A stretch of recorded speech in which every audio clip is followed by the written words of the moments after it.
a equal to 5 b equal to 3 और n पर 50 दिया है n और sn पूछा।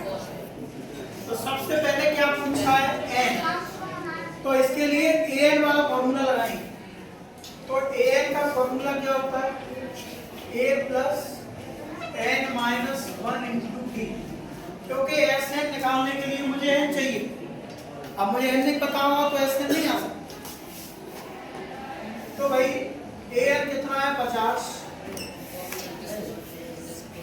और a की जगह कितना है 5 n माइनस 1 और d की जगह कितना है 3। पहले 5 को रख ले आइए, माइनस हो गया n माइनस 1 इंटू 3 45 बचा n माइनस 1 इंटू 3 3 का डिवाइड होगा n माइनस 1 15वां कैंसिल होगा n माइनस 1 n निकालेंगे तो एक जुड़ जाएगा तो n बराबर आ गया 16। तो इसमें n का मान क्या आ गया 16। अब चलते हैं Sn। तो Sn बराबर होता है जब a दिया हो n by 2 a plus an, याद करिए फॉर्मूला लिखा है मैंने Sn equal to n by 2 a plus an। अब n मुझे n के पदों में अगर मैं निकालूं तो a क्या है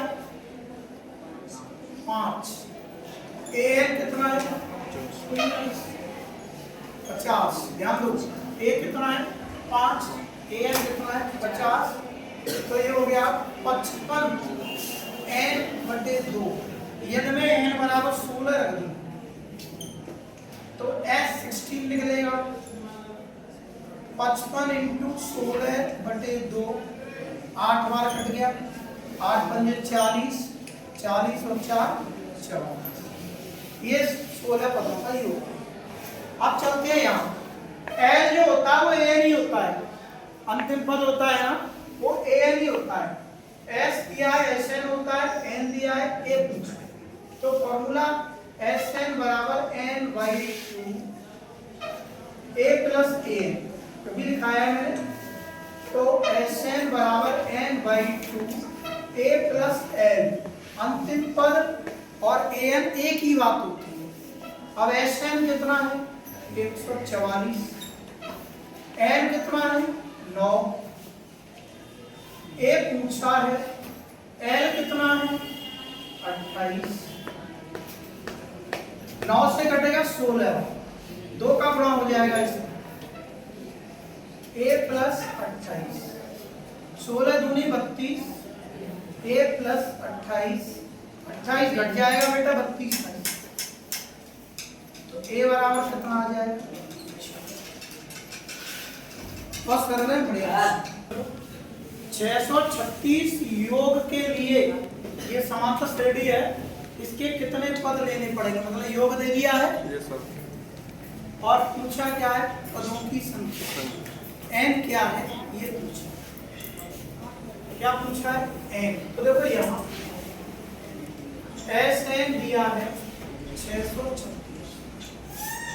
a दिया है प्रथम पद 9, d दिया है 17 में से 9 घटाओ 8, पूछा है n।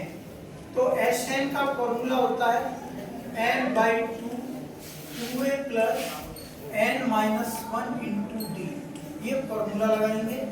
Sn की जगह लिखेंगे 636 n अपॉन 2, a की जगह क्या लिखेंगे 9 और n माइनस 1 d की जगह क्या लिखेंगे 8।